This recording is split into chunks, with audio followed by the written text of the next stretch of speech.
Well, welcome to another edition of Racing World. Two things to get through in this week's show: Formula 1 in China and the third round of the NTT INDYCAR series. It's bigger than Burn Hill, Texas, that's for sure. Let's start, however, with Formula 1. First bit of breaking news, obviously, that came out late yesterday afternoon before the running of the China Grand Prix, and that is the FIA have stepped in, and now Bahrain and the Saudi Grand Prix will not happen due to the circumstances in the Middle East. Now, the interesting bit with all of this is who pulled the pin. Was it the promoters or was it the FIA/Formula 1? Because at the end of the day, someone has to pay some of the bill, and there's always been this onus on who pulls the trigger first, if you like. And this dates back to what happened around Australia during the COVID outbreak, and I guess you call it the liability of who spoke up first and who pulled the pin. So that's one twist. The other thing is the fact that the teams left a lot of their freight in Bahrain, according to a source that I've been given. And that was there mainly to save them shipping it backwards and forwards and everywhere. So most of the teams had stuff still set up in garages in Bahrain as well. Now that gear is still all there, and they're going to need it to leapfrog on later on. So I don't know how they're going to get it out of there. So that's another little twist.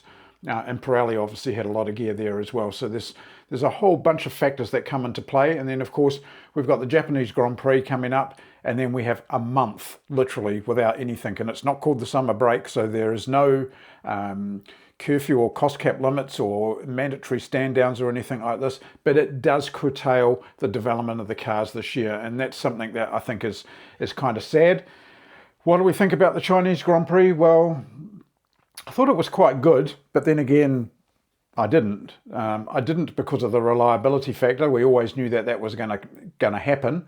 But to lose both the McLarens and the Williams before we even got going was a bit of a disappointment. The new formula certainly brings passing, which is something that Formula 1 has lacked for a long time.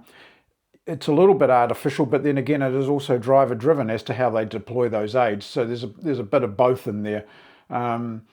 Yeah, the passing's fantastic. It's bringing great racing, but at the end of the day, Mercedes has still got the upper hand on everyone, and that was clearly shown not only in qualifying but in the race as well, where George Russell was running fourth for a long time and then was just able to pick off both the Ferraris very, very easily.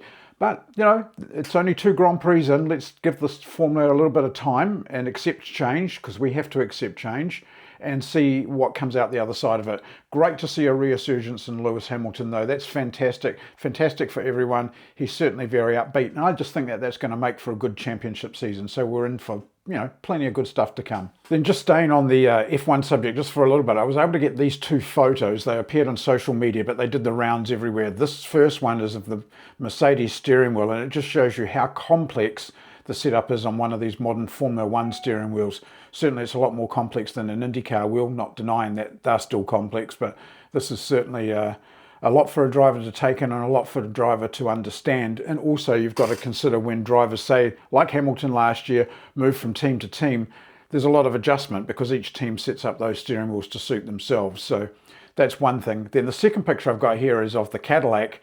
The only reason I'm showing this picture is I just wanted to highlight how much sits under the bodywork and how much gets damaged when these guys go off course. Doesn't matter whether it's an IndyCar or a sports car, in this case a Formula 1 car, but look at the amount of stuff that sits under the bodywork, and when it takes a hit into a tyre wall or something else, man, that's a lot of damage. There are a lot of parts in there. You don't have to be a rocket scientist to study this picture and realise how much stuff sits under the skin of a modern Formula 1 car. Certainly there's a lot under the car there. When you consider Antonelli's recent off and how quickly the Mercedes team turned that car around and made qualifying for him after he pretty much trashed the complete car, it just shows you how skilled these guys are. So all kudos to them. Just before we leave Formula 1, a couple of other things that came out of the woodwork. Aston Martin again struggling with a few things. Fernando Alonso coming out this morning saying that not only is he getting numb in his hands from the vibration from the Honda battery configuration that they've got, but now his feet and ankles and that part of his body is also getting numb. So they've got some serious issues that they need to address, because drivers are not going to be able to cope with that for too much longer. And Alonso always speaks his mind, and he's certainly been quite controlled about it at the moment, but there's some serious issues there for sure. So Aston have got a lot of work to do, to get on the other side of this. Right, turning our attentions now to bigger than Ben-Hur, the state of Texas, as they say. Everything's bigger in Texas.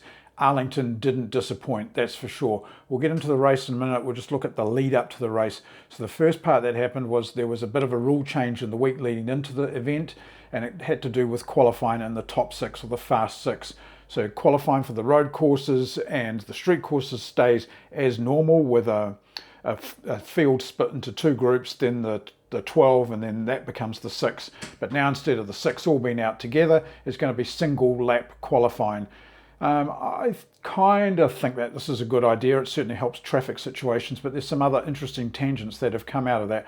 And one of those, which you'll hear Alexander Rossi talk about in just a second, is the fact that each car now gets a certain amount of television time and coverage time, if you like, and they think it's a good thing. The drivers were all in vogue for that. So that was one of the things that came up pre-race week in Arlington, and here's what Alex had to say about that. I think that it'll add a huge amount of excitement to what is already a pretty awesome and entertaining qualifying format. So I think the big thing that's really cool is if you make it to the Fast Six, is quite an accomplishment, and to be able to reward your partners by getting kind of 3 minutes of focused TV time on your car because you made it into the Fast Six is a win-win for everyone, and it'll make the commentators' jobs easier. It'll make the broadcast, as I said, even more exciting. So obviously, we don't know. We don't know. I'm sure there's some things that we haven't thought about yet that potentially could change that opinion. But certainly, going into this weekend, I know that everyone on the driver's side is super pumped, and hopefully it'll continue after this. Pretty valid point when you think about it, and it's not something that you ever take into consideration, but it's obviously valuable to people like, in Rossi's case, Java House, and the amount of branding that they're getting, or whether it be Dixon with PNC Bank, or any of the individual sponsors. So now with this, if you make the 6, you've got that certain amount of television coverage, if you like, and it helps pay the bills, doesn't it?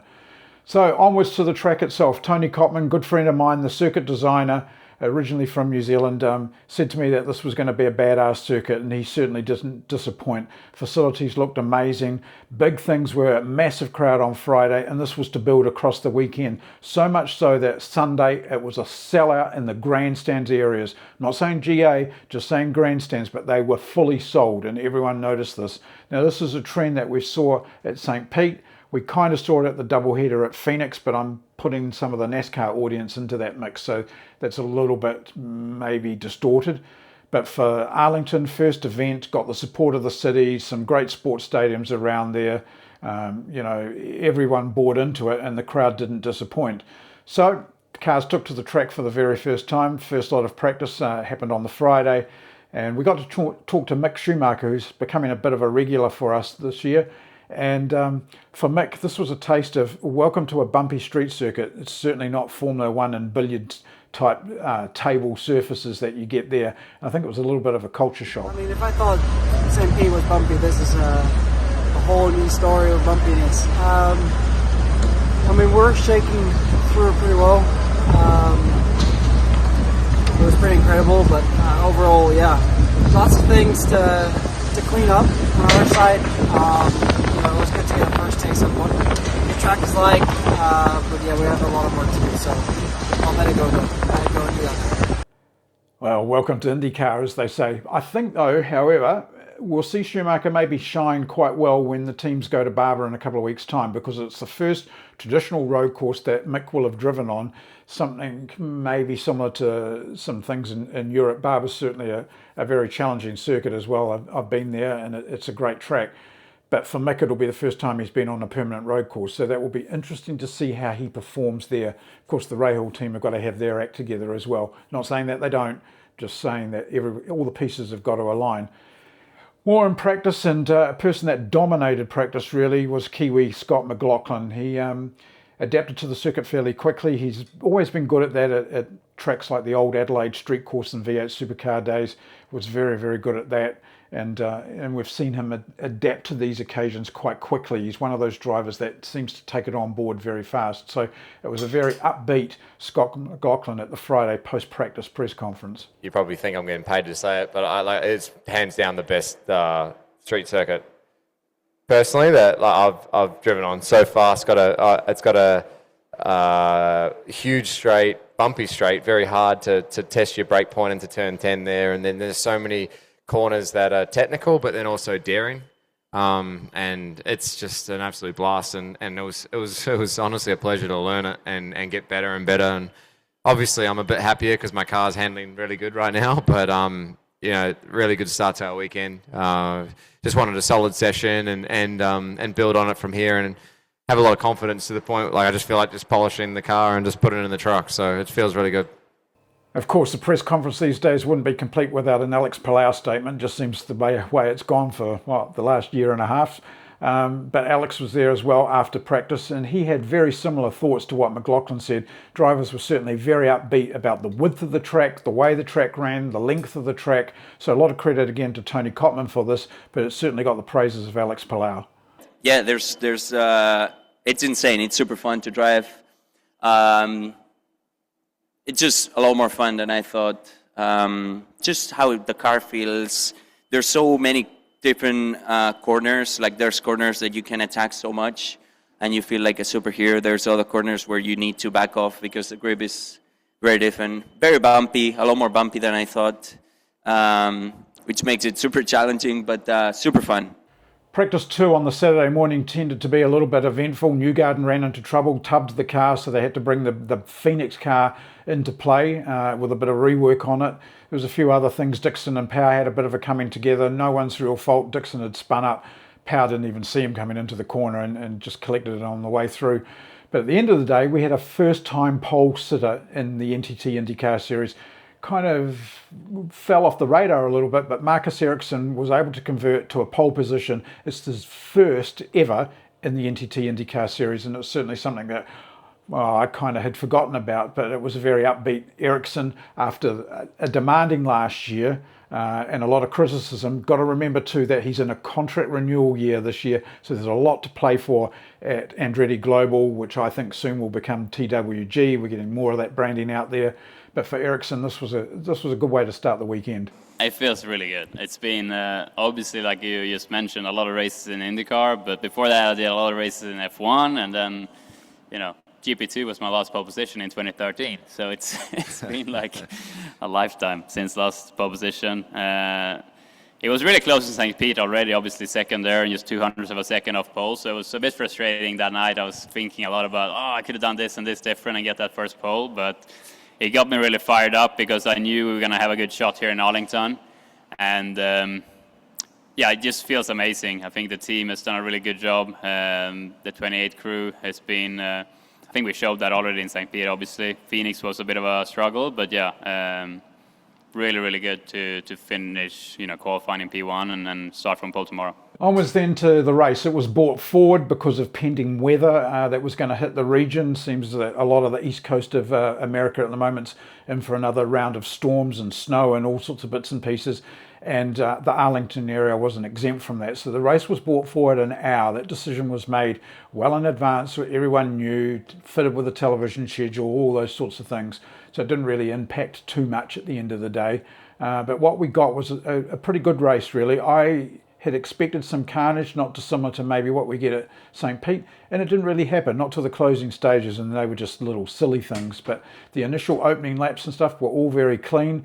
Racing was very hard. There was times where you could see cars 3 wide down that back straight. This was purebred IndyCar racing almost at its finest. So Arlington certainly ticked the boxes here. We had variations in strategies, variations in the leaders of the race. So there was a lot of great things. I think everyone will go away from this weekend saying it was a successful weekend, some perhaps more than others. but I don't think there'd be too much criticism. Yes, there was some bumps in there that could probably be ironed out a little bit. Maybe the entrance to the pit lane could be eased a little bit. That seemed a little bit sharp. I'm not a driver in a car there. I wouldn't know, but on television it certainly looked that way. The dual pit lane was back, as we see in Detroit. I think that's a fantastic initiative. It was great in Detroit. It certainly worked very well here.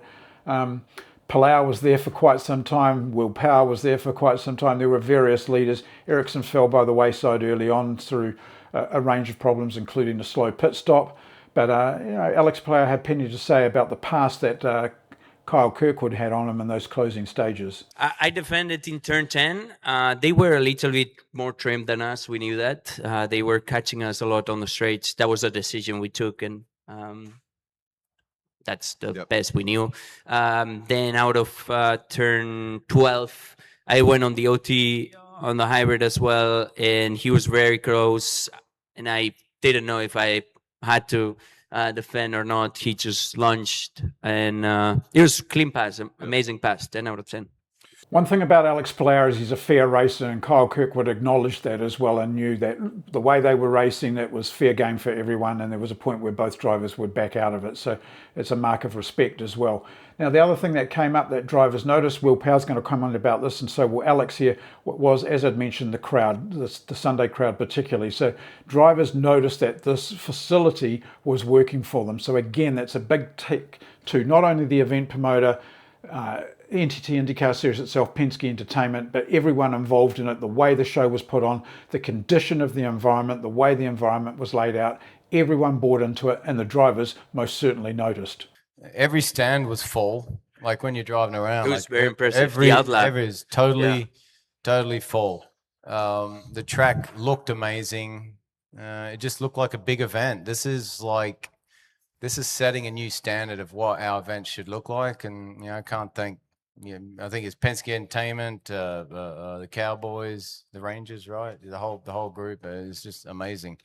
Yeah, incredible. I like, as Will said, already on Friday, it felt like a big event. You can see the facility. You can see how the track was built. You can see that we have a wide track, a long street track, which is what we've been pushing for, and it's been a 10 out of 10. There's nothing that you can say that, oh, this was bad. The attendance was incredible. The fans were incredible. They stayed until the end, like when we were just pitting in now after a full course yellow. Everybody was just there being happy. So yeah, it's incredible to be part of this.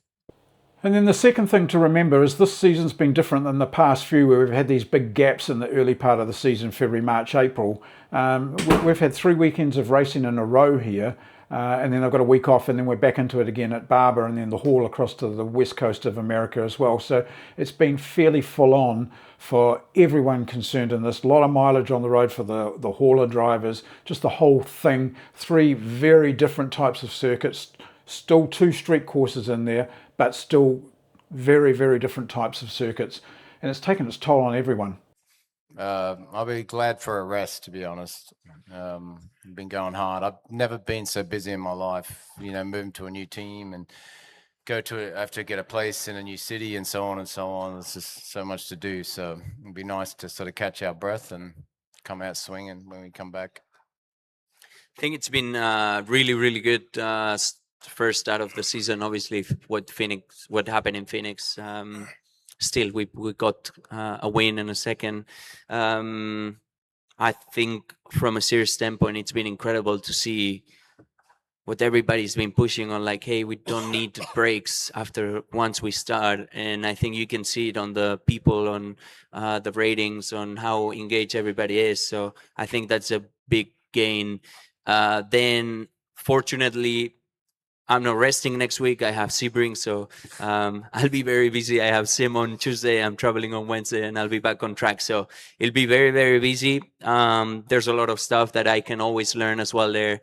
I'm excited. I love it when I'm busy like that. So, yeah, cannot wait for Barber.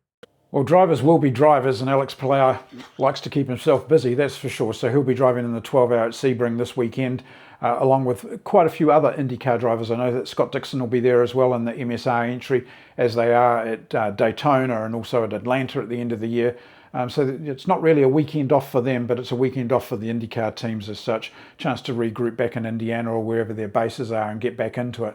It's one person that we're still yet to hear from, and that, of course, was race winner Kyle Kirkwood. Yeah, it was kind of all or nothing. He was so good in the 4, 5, 6, 7, 8, 9 section, that whole tight twisty bit, that it was too hard to get to his gearbox to try and make a pass on the straight.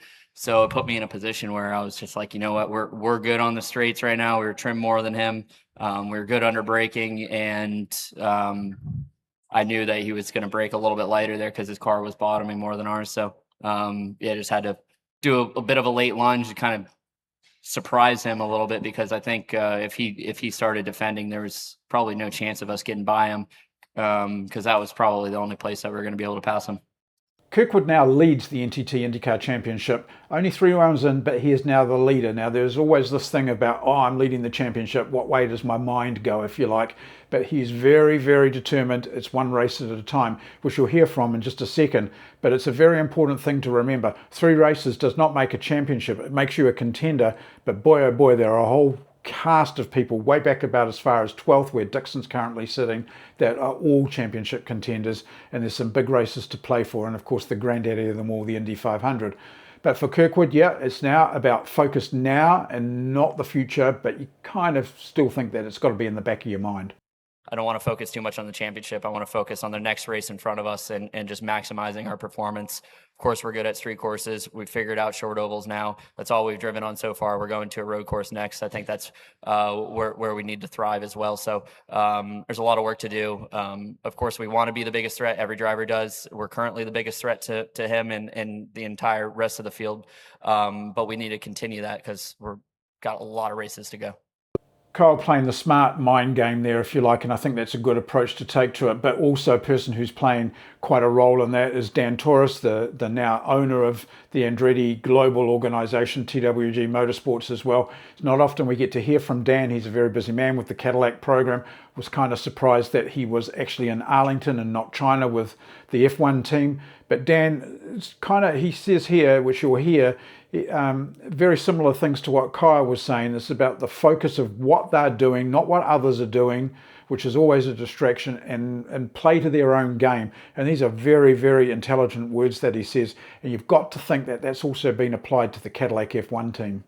Yeah, I mean, it's really rewarding to see, an outcome from the changes. I think there's a lot of questions about the championship, and I think the way we think about it is it's process over outcome. We're working on doing the right things, bringing in the right people, building the cars, to a certain spec, and just being, able to compete. And if we follow that process with the talent and the people that we have, we think the outcome will be there. And it was this weekend, and so that does feel very rewarding, from that standpoint. And so we're just going to continue to build. There obviously were things that could have been done better this weekend, and I think so. Our focus isn't on predicting, how many more wins will come this season. I think it's really just to be focused on how do we continue to get better. IndyCar racing is so competitive, and the smallest differences have the biggest impact on the outcomes.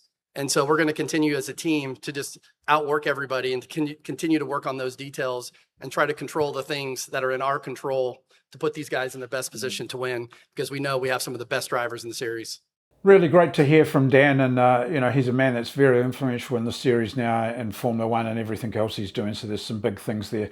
Just before we wrap up the show, got a couple more things to deal with. First one, Callum Hedge, who raced in the Indy Next Series last year. Kiwi, been in the series for 2 years, has made an announcement this past few days that he'll be joining the Porsche North America Championship, which Kiwi Ryan Yardley won last season. We saw him in Atlanta, which you would have seen in the Kiwis Born to Fly doco version 3. So great to see Callum getting a seat back in a Porsche. Don't forget he won a Porsche Australia Championship in the Carrera Cup in Australia. So I think he'd go into this series as a pretty good contender as well. He knows how to steer those cars. Takes him away from the single-seater environment and back into a car with his roof on, but wishing Callum all the very best for the season ahead in Porsche North America. Then the second bit of news, which is, of course, I forgot to put in last week's show, was this little snippet that we got from Trackhouse Racing, which happened at the Phoenix event. Kiwi Shane van Gisbergen driving in the Cup Series there, Kiwi Scott McLaughlin driving in INDYCAR obviously, and doing a little bit of a trade-off of driving suits with each other. A little bit of humour from past allies and foes on the track. They've had a mixed relationship. They're obviously very good mates now, and here's just a little clip that we were able to get courtesy of Trackhouse Racing. Hey everyone, so we had a little INDYCAR NASCAR doubleheader this weekend, and I thought we'd do something cool with my Kiwi bro, so he's swapped me a pole winning suit, which is cool, and your Mexico race win, maybe. Well, maybe, I don't know. He's a little bit dodgy with that stuff, but see each other a bit, so it's kind of weird, but it's like, it's cool to see his, kettle of fish out here with the NASCARs and him seeing me yesterday in INDYCAR, so. It's scary to watch, they're dang fast. Just a couple of Team Chevy guys, we love it. Well, that just about wraps up another Racing World for another week. I just got one more thing to say, because we've said this year that we're going to speak our mind and say things, and that's to do with Speedway in New Zealand. So for anyone who's listening in North America or whatever, and I know there's some great people that tune in up there and really appreciative of everything that you do and how you write to us, and hopefully my replies kind of cut the mustard, you might say. But Speedway in New Zealand, a lot of issues of Auckland Speedway at the moment, issues at the racetrack, people both anti it and for it. I've got to be very careful what I say here, because my company does the television coverage at the venue. But what I will say is, to any Speedway fan in New Zealand, and particularly in Auckland, be very, very careful what you wish for right now. Because if you're wishing for this series or Speedway in Auckland to self-destruct, it's well on the path to doing it, and you're helping motivate it by not supporting what's happening at that track. Whether you like it or not, this is the cards that have been dealt to Speedway in the Auckland city, and we have to live with them. So either embrace them or move on. If we move on, there will be no Speedway, or certainly no open wheel Speedway racing in Auckland, and that is a crying shame. So for anyone who's sitting on the fence, I think it's time to get off the fence and just support what's left of the season here, because once it's gone, it's very, very hard to get it back. Will Western Springs come back? I visited there the other day. I very much doubt it. The amount of work that's happened at Western Springs since we were last there is phenomenal. The whole track is now grassed over. The old corporate area is now fenced up and turned into something else. So I can't see that happening. So all I'm saying here is that we have this chance to still keep Speedway as an identity in Auckland. And if we don't support it, then the outcome might not be so good. Just speaking my mind, it's my little piece for this week. Not going to go on about it too much, but it's time to really have a hard look at what Speedway fans want and what you want as a Speedway fan. That's it for Racing World for another week. We're back again probably next week with some INDYCAR updates, and then of course we're off to Barber, and there's more Formula 1 Grand Prix and more of everything, and we're going to start showing some snippets, uncut versions from the long form interviews from Kiwis Born to Fly 3, probably kicking off with Earl Bamber because he was amazing to talk to. We're doing a big hospitality event too at Hampton Downs in a couple of weeks' time with the members club out there to showcase the documentary, so very much looking forward to that. But for everyone who supports Racing World, thank you, thank you, thank you. Look forward to more comments. Don't forget, share, like, subscribe, share it, get the news out there. Looking forward to catching up with people in the month of May. It's not long now. We'll see you again next week on Racing World.